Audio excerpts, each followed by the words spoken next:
नमस्कार ओमकाली. आज माझं शिष्य आकाश याच्या खूप दिवसापासून अपूर्ण असलेलं स्वप्न म्हणजे ते आपलं घर असतं.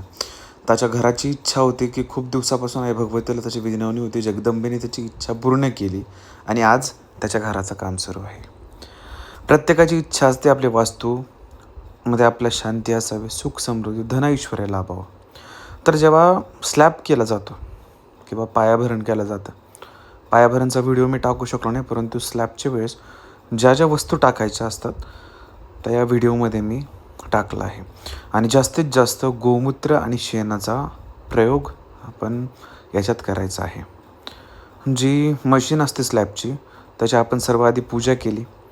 आधी मायाशक्तीला विनवणी केली की घराचं काम जे आत्तापर्यंत सुखरूप झाले ते देखील यापुढे सुखरूप व्हावं, आणि आभार मानला आणि त्या मशिनीची पूजा केली. यंत्राची पूजा खूप गरजेची असते करणं. आणि ज्या ज्या वस्तू असतात त्या सर्व काही वस्तू मी याच्यात टाकल्या आहेत. काही यंत्र आहेत, काही वस्तू आहेत ज्या आपण कलकत्त्यावरनं मागवत असतो आणि तारापीठला देखील या वस्तू मिळतात. या वस्तूंचा समावेश मी प्रत्येक शिष्याच्या घराच्या ज्या वास्तूची पूजा असते तर याच्यात मी करत असतो. आणि त्याच प्रकारे या घराची देखील वास्तूची पूजा करायच्या आधी म्हणजे स्लॅबच्या वेळेस आपण या वस्तू सगळं टाकलं. जसं एखाद्या आईची छत्रछाया आपल्या लेकरावर असते, तसं या घराचं बांधकाम करायच्या वेळेस आई जगदंबेची छत्रछाया यांच्या शिरावर कायम राहावं याच्यासाठी आपण या वस्तू याच्यामध्ये टाकल्या आहे.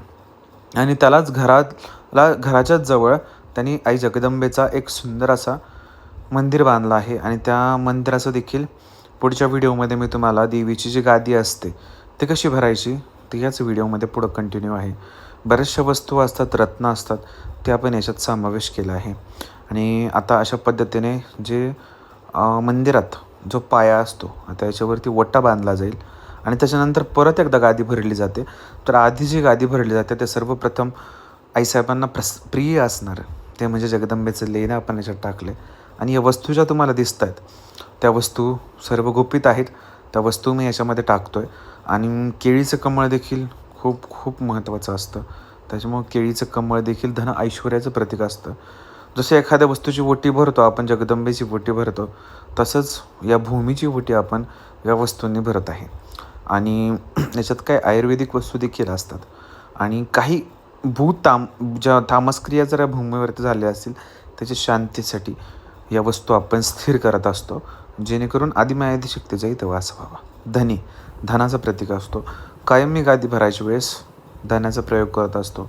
धनी. आणि त्याच्यानंतर बऱ्याचशा अशा वस्तू आहेत की ज्या आपण गादीमध्ये आईसाहेबांच्या टाकतो. ही ओटी आहे. ओटीमध्ये बरेचसे प्रकार आहेत जे दैविक असतात.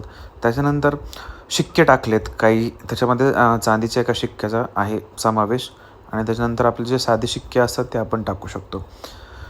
त्यानंतर पुष्पमाला अर्पण करायच्या. आणि सगळ्यात प्रिय असणारे जगदंबेला ही कवडी.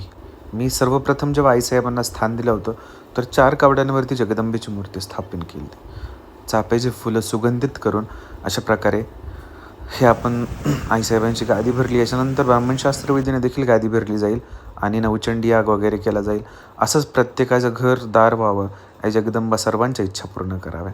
ओम काली.